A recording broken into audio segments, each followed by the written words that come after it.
Hello friends మనకు staff selection commission సంబంధించి CHSL notification అనేది రిలీజ్ చేయడం జరిగింది. సో మనకి స్టాఫ్ సెలక్షన్ కమిషన్లో రకరకాల పోస్టులు అనేది ఇస్తూ ఉన్నారు. ప్రతి క్యాలెండర్ ఇయర్లో కూడా, అంటే వాళ్ళు క్యాలెండర్ ఏదైతే ఇస్తారో ఆ క్యాలెండర్ ప్రకారమే మనకు నోటిఫికేషన్ అనేది వస్తుంది. 10th, ఇంటర్, డిగ్రీ ఎవరైనా అప్లై చేసుకోవచ్చు ఈ జాబ్స్కి. సో కానిస్టేబుల్ కావచ్చు, అటెండర్ కావచ్చు, క్లర్క్ పోస్టులు కావచ్చు, ఇలాంటి నోటిఫికేషన్స్ అనేది రిలీజ్ చేయడం జరుగుతుంది ప్రతి సంవత్సరం. సో మీరు ఇందులో ప్రతి సంవత్సరం ఏదో ఒకటి ఫాలో అవుతే కనుక ఖచ్చితంగా మీకు జాబ్ వచ్చే అవకాశం ఉంటుంది. ఓకే, సో ఇక మరి పూర్తి వివరాలు చూద్దాం. సో సిహెచ్ఎస్ఎల్ 2024 సంబంధించి నోటిఫికేషన్ ఇది. సో ఆన్లైన్ అనేది మనకి 8/4/2024 నుంచి 7/5/2024 అనేది అప్లై చేసుకోవచ్చు. లాస్ట్ డేట్ చూసినట్లయితే 7/5/2024. సో దీంట్లో మనకు టైర్ 1, టైర్ 2 రెండు ఎగ్జామ్స్ ఉంటాయి. టైర్ 1 వచ్చేసి మనకి జూన్, జూలై 2024 కండక్ట్ చేస్తారు. సో ఇక టైర్ 2 వచ్చేసి ఫస్ట్ ఎగ్జామ్ ఎవరైతే క్వాలిఫై అవుతారో సెకండ్ ఎగ్జామ్కి వాళ్ళు ఎలిజిబుల్ అనమాట. ఓకే, పే స్కేల్ చూసినట్లయితే మనకు lower division clerk, junior secretary, assistant, so ఈ పోస్ట్ అనేది ఇవ్వడం జరిగింది. దీంతోపాటు మనకు డేటా ఎంట్రీ ఆపరేటర్ పోస్ట్ కూడా ఇవ్వడం జరిగింది. సో మనకి లోయర్ డివిజన్ క్లర్క్ లేదా జూనియర్ సెక్రటరీ అసిస్టెంట్ పోస్ట్కి 19,900 బేసిక్ ఇచ్చారండి. ఇక డేటా ఎంట్రీ ఆపరేటర్ అప్లై చేయాలనుకున్న వాళ్ళకి 25,500 ఇవ్వడం జరిగింది. ఇక వేకెన్సీ చూసినట్లయితే టోటల్గా 3,172 పోస్ట్ అనేది ఇవ్వడం జరిగింది. ఇందులో పోస్ట్ పెరగచ్చు లేదా తగ్గొచ్చు. మరి క్వాలిఫికేషన్ చూసినట్లయితే మనకు ఇంటర్మీడియట్ పాస్ అయిన వాళ్ళు ఎవరైనా అప్లై చేసుకోవచ్చు. ఓకే, సో నేషనాలిటీ లేదా citizenship, citizen of India, so Indian citizen ఎవరైనా అప్లై చేసుకోవచ్చు అండి ఈ జాబ్స్కి. సో ఏజ్ లిమిట్ చూసినట్లయితే మనకు సో కట్ ఆఫ్ డేట్ 1/8/2024 ఇచ్చారండి. సో 2/8/1997 నుంచి 1/8/2006 మధ్య పుట్టిన వాళ్ళు ఎవరైనా అప్లై చేసుకోవచ్చు. ఇక ఏజ్ రిలాక్సేషన్ చూసినట్లయితే ఎస్సీ ఎస్టీలకు 5 సంవత్సరాలు, ఓబీసీకి 3 సంవత్సరాలు, పీడబ్ల్యూడీ అన్రిజర్వ్డ్ 10 సంవత్సరాలు, ఓబీసీకి 13 సంవత్సరాలు, పీడబ్ల్యూ ఎస్సీ ఎస్టీకి 15 సంవత్సరాలు, ఎక్స్ సర్వీస్మెన్కి 3 సంవత్సరాలు అనేది ఇవ్వడం జరిగింది. సో మీరు ఏ కేటగిరీకి చెందిన వాళ్ళు చూసుకొని అప్లై చేసుకోండి ఫ్రెండ్స్. ఓకే, ఇక నెక్స్ట్ చూద్దాం. నెక్స్ట్ చూసినట్లయితే దీంట్లో వేకెన్సీస్ కాకుండా ఇక దీంట్లో మనకి ఏమేమి ఉన్నాయి అవకాశాలు చూస్తాం. సో దీని సిలబస్ ఏంటి, అదేవిధంగా ఒక్కొక్కటి చూసుకుంటూ వద్దాం ఫ్రెండ్స్. అదేవిధంగా ముఖ్యంగా దీనికి ఇంటర్ పాస్ అయితే చాలు. అయితే ఇంటర్ చదువుతున్న వాళ్ళకి అవకాశం ఉందా లేదా అనేది కూడా మనం ఒకసారి చూద్దాం. సో ఇక్కడ చూసినట్లయితే essential qualification, so for data entry operator చూసినట్లయితే ఇంటర్మీడియట్ సైన్స్ గ్రూప్ అనేది ఉంటే సరిపోతుందండి. ఓకే, డేటా ఎంట్రీ ఆపరేటర్కి ఇంటర్లో సైన్స్ గ్రూప్ ఉంటే సరిపోతుంది. అదేవిధంగా ఎల్డీసీ లేదా junior secretary assistant, so 12th class pass or equivalent examination from recognised board university. So ఇందులో మామూలుగా ఇంటర్మీడియట్ పాస్ ఎనీ గ్రూప్ అనమాట. సో ఎల్డీసీ అప్లై చేసుకోవడానికి, సో ఈ ఎంపీసీ ఉన్న వాళ్ళు డేటా ఎంట్రీ ఆపరేటర్ పెట్టుకోవచ్చు, లేదా ఎల్డీసీ పెట్టుకోవాలనుకున్న వాళ్ళకి ఇంటర్మీడియట్ ఎనీ గ్రూప్ అనమాట. ఓకే, అంటే ఓపెన్ చదివిన వాళ్ళు కూడా అప్లై చేసుకోవచ్చు అండి. ఇక next the candidates who have appeared in 12th standard are equivalent exam can also apply. So however they must process essential qualification are before the cut off date 1/8/2024. So 1/8/2024 అంతా మీ intermediate అనేది pass అయి ఉండాలని చెప్పేసి ఇక్కడ ఇవ్వడం జరిగింది క్లియర్గా. Okay, so ఇక నెక్స్ట్ చూద్దాం. నెక్స్ట్ చూసినట్లయితే హౌ టు అప్లై, ఇది టోటల్గా ఆన్లైన్లో అప్లై చేసుకోవాలి.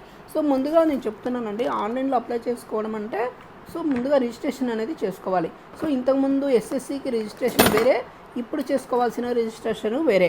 సో ఇప్పుడు మనకి కొత్త వెబ్సైట్ అనేది వచ్చింది, ఈ వెబ్సైట్లో మాత్రమే చేసుకోవాలి. పాత వెబ్సైట్లో చేసుకున్నది ఇప్పుడు పనికి రాదండి. ఖచ్చితంగా కొత్త అప్లికేషన్లోనే మీరు అప్లై చేసుకోవాల్సి ఉంటుంది. సో ssc.gov.in, ఓకే, ఈ వెబ్సైట్ అనేది మనం ఓపెన్ చేసుకొని అప్లై చేసుకోవాలి.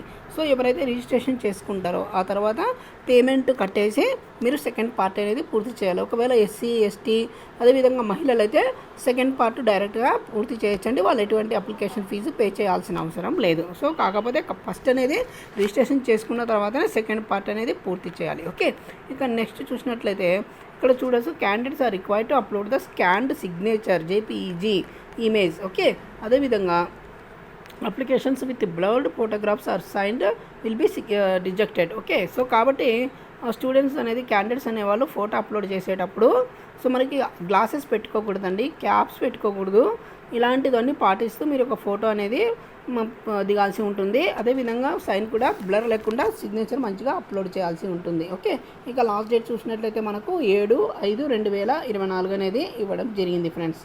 ఇక నెక్స్ట్ చూడొచ్చు,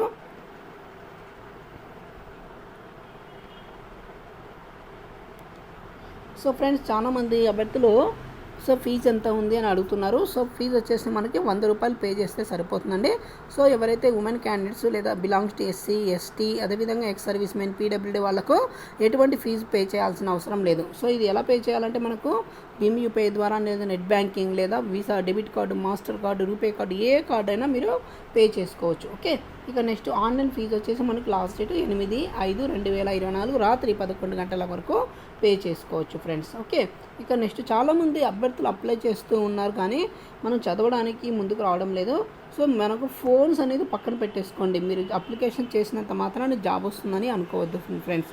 ఎందుకంటే అవకాశాలు అనేవి చేజారిపోకుండా చూసుకోండి. మనం ఏజ్ అనేది పెరిగిపోతూ ఉంటుంది, తగ్గదు. సో అప్లికేషన్స్ ఉన్నప్పుడే మనము దానికి అప్లై చేసుకున్న తర్వాత సిలబస్ తెచ్చుకొని మనకి చదువుకుంటేనే మనకి జాబ్ అనేది వస్తుంది ఫ్రెండ్స్. ఒక్కటి గుర్తుపెట్టుకోండి. ఓకే, సో మనం అప్లై చేసి వెళ్ళిపోయినామంటే చాలదు కాదు, సో చదవాలి. ఇక సెంటర్స్ ఆఫ్ ఎగ్జామినేషన్.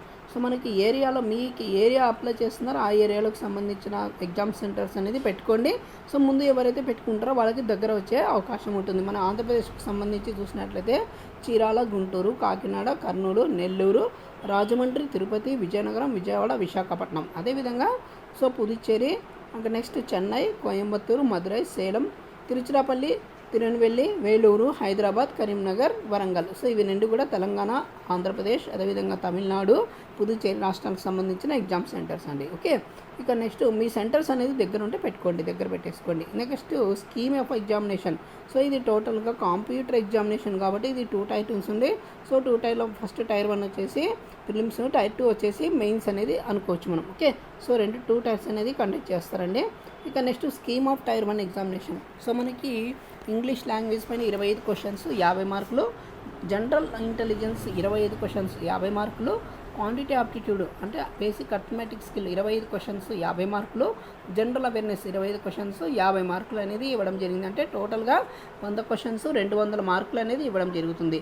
సో ఇది టోటల్గా ఆబ్జెక్టివ్ టైప్లోనే ఉంటుందండి, మల్టిపుల్ చాయిస్ క్వశ్చన్స్ ఉంటుంది. సో మనకి తెలుగులో కూడా ఎగ్జామ్ రాసుకోవడానికి ఇక్కడ ఇవ్వడం జరిగింది అవకాశం. ఓకే, సో కాబట్టి మనకి అవకాశం అనేది ఉన్నదాన్ని మనం ఉపయోగించుకోవాలి. ఓకే, నెక్స్ట్ నెగిటివ్ మార్క్ చూసినట్లయితే హాఫ్ మార్క్ అనేది తీసేయడం జరుగుతుంది. మనకి 2 మార్కులు కరెక్ట్ చేస్తే తప్పిపోయిన వారికి హాఫ్ మార్క్ అనేది తీసేస్తారు. ఓకే, ఇక టైర్ 2 చూద్దాం. సో మ్యాథమెటికల్ అబిలిటీస్ 30 మార్కులు 30 క్వశ్చన్స్ అండి. Mathematical abilities 60x3. ఓకే, 180 మార్కులు అనేది ఇవ్వడం జరిగింది. ఒక్కొక్క క్వశ్చన్కి 3 మార్కులు అనేది ఇచ్చారు. Okay, reasoning and general intelligence. So టోటల్గా 60 క్వశ్చన్స్ 3 మార్కులు చొప్పున 180 మార్కులు అనేది ఇవ్వడం జరుగుతుంది. ఇది 1 అవర్లో మాత్రమే మీరు కంప్లీట్ చేయాల్సి ఉంటుంది ఫ్రెండ్స్. సో సెక్షన్ 2 చూసినట్లయితే మనకి English language and comprehension. So 40 questions, general awareness పైన 20 క్వశ్చన్స్, అంటే టోటల్గా 60 క్వశ్చన్స్ 3 మార్కులు. ఓకే, 180 మార్కులు అనేది ఇవ్వడం జరిగింది. సెక్షన్ 3 చూసినట్లయితే కంప్యూటర్ నాలెడ్జ్ మోడ్యూల్. సో ఇది కూడా వచ్చేసి 15 క్వశ్చన్స్ అనేది ఇచ్చారు, 3 మార్కులు 45 మార్కులు అనేది ఇవ్వడం జరుగుతుంది. ఓకే, ఇక నెక్స్ట్ స్కిల్ టెస్ట్ అండి. స్కిల్ టెస్ట్ లేదా టైపింగ్ టెస్ట్ అనేది ఖచ్చితంగా ఉంటుంది. ఓకే, డేటా ఎంట్రీ ఆపరేటర్ లేదా ఎల్డీసీ కూడా ఉంటుంది. సో నెక్స్ట్ చూసినట్లయితే మనకు test tier 2 will be included following 3 sessions having 2 modules each. Okay, so మనకి టైర్ 1 వచ్చేసి ఇక్కడ చూసాం ఆల్రెడీ. సో ఇందులో మనకు చాలా సింపుల్గానే ఇచ్చారు, 100 క్వశ్చన్స్ 200 మార్కులకే. కాకపోతే మాత్రం టైర్ 2లో మాత్రం కొంచెం సిలబస్ అనేది వ్యాస్ట్గా ఇవ్వడం జరిగింది, మీరు బాగా చదువుకోవాలి ఫ్రెండ్స్. ఓకే, ఇక నెక్స్ట్ చూసినట్లయితే సో మాడ్యూల్ 2 ఆఫ్ సెక్షన్ 3లో చూసినట్లయితే స్కిల్ టెస్ట్ లేదా టైపింగ్ టెస్ట్ అనేది ఇవ్వడం జరుగుతుంది. సో మీరు కంపల్సరీగా స్కిల్ టెస్ట్ లేదా టైపింగ్ టెస్ట్ అనేది ప్రిపేర్ కావాలి. ఓకే, నిమిషానికి 30 పదాలు ఉంటే సరిపోతుంది. స్పీడ్ అనేది పెంచుకోవాలి ఫ్రెండ్స్. మీరు ఎప్పుడైతే స్పీడ్ పెంచుకుంటారో అప్పుడు మాత్రమే సెకండ్ స్కిల్ టెస్ట్లో క్వాలిఫై అవుతారు. ఓకే, సో ఇక సిలబస్ అనేది ఇవ్వడం జరుగుతుంది. ఇక్కడ మీ సిలబస్ కావాలంటే ప్రింట్ తీసుకొని మీరు చదువుకోండి. సో మనకి సింపుల్గానే ఉంటుందండి. ఇంకోటి ఇంటర్మీడియట్ పైన కాబట్టి సిలబస్ అనేది కొంచెం తక్కువ క్వశ్చన్స్ అనేది మనకి స్ట్రిక్ట్గా అనేది ఉండవు, చాలా సింపుల్గా ఇవ్వడం జరుగుతుంది ఫ్రెండ్స్. ఇంకా నెక్స్ట్ చూసినట్లయితే మనకు అప్లై చేసేటప్పుడు పాన్ కార్డు కానీ, Aadhaar card, driving licence, passport, ఇలా ఏదైనా గవర్నమెంట్ ఇష్యూ చేసినటువంటి ఐడి కార్డ్స్ అంటే మనం పెట్టుకొని అప్లై చేసుకోవాలి. అప్లై చేసేటప్పుడు ముందుగా so 10th class mark list ప్రకారమే మీ డీటెయిల్స్ అనేది అప్లోడ్ చేయాల్సి ఉంటుంది. సో ఏమైనా డాక్యుమెంట్స్ అప్లోడ్ చేయాల్సి వస్తే అప్లోడ్ చేయాల్సి ఫ్రెండ్స్. ఓకే, ఇక నెక్స్ట్ చూద్దాం. Post preference. The examination is being held for multiple post of various ministries and departments. Okay, online application ఫామ్లోనే సో ఒకవేళ ఆప్షన్ ఇచ్చింటే ఆప్షన్స్ చూసుకొని మీరు అప్లై చేసుకోవాలి. మీరు డేటా ఎంట్రీ ఆపరేటర్ చేస్తారా, ఎల్డీసీకి అప్లై చేస్తారా అనేది 1-2 సార్లు చూసుకొని అప్లై చేసుకోండి. సో మనకి మ్యాథ్స్ స్టూడెంట్స్ అయితే డేటా ఎంట్రీ ఆపరేటర్ అండి, అదేవిధంగా ఎల్డీసీకి అయితే ఇంటర్మీడియట్ ఉంటే సరిపోతుంది. ఓకే, ఇంకా నెక్స్ట్ చూద్దాం. So mode of selection, minimum qualifying marks in tier 1 and section 1, section 2 module 4, section 3 of tier 2 examination. So UR అంటే అన్రిజర్వ్డ్కి 30% వస్తే చాలండి. నెక్స్ట్ చూసినట్లయితే ఓబీసీ ఈడబ్ల్యూఎస్కి 25%, ఆల్ అదర్ కేటగిరీస్ 20% వస్తే సరిపోతుంది. ఫస్ట్ ఎగ్జామ్ మీద సెకండ్ ఎగ్జామ్ క్వాలిఫై అవ్వడం జరుగుతుంది. ఓకే, ఇక్కడ నెక్స్ట్ చూద్దాం. సో ఇది ఫ్రెండ్స్, ఇంకా ఏమైనా డౌట్స్ ఉంటే కింద కామెంట్ చేయండి, తప్పకుండా సమాధానం నచ్చితే ఈ వీడియో కనుక నచ్చినట్లయితే లైక్ చేయండి, షేర్ చేయండి, సబ్స్క్రైబ్ చేయడం మర్చిపోద్దు. ఇక బుక్స్కి సంబంధించి నేను చూస్తూ ఉన్నట్టయితే మనకు ఆర్ఎస్ అగర్వాల్ బుక్స్ తీసుకోండి, బాగుంటుంది. లేదా అరిహంత్ పబ్లికేషన్స్ అని ఒక బుక్స్ అనేవి దొరుకుతాయి, అవి తీసుకొని చదువుకోండి అర్థమెటిక్ రీజనింగ్కి. ఇక జనరల్ ఇంగ్లీషు, జనరల్ నాలెడ్జ్కి సంబంధించి మీరు బుక్స్ తీసుకోవాల్సి ఉంటుంది ఫ్రెండ్స్. ఇంకా దీనికి సంబంధించిన లింక్ అనేది మీకు కింద డిస్క్రిప్షన్లో ఇస్తాను, ఓపెన్ చేసి చూసుకోండి. Thank you so much.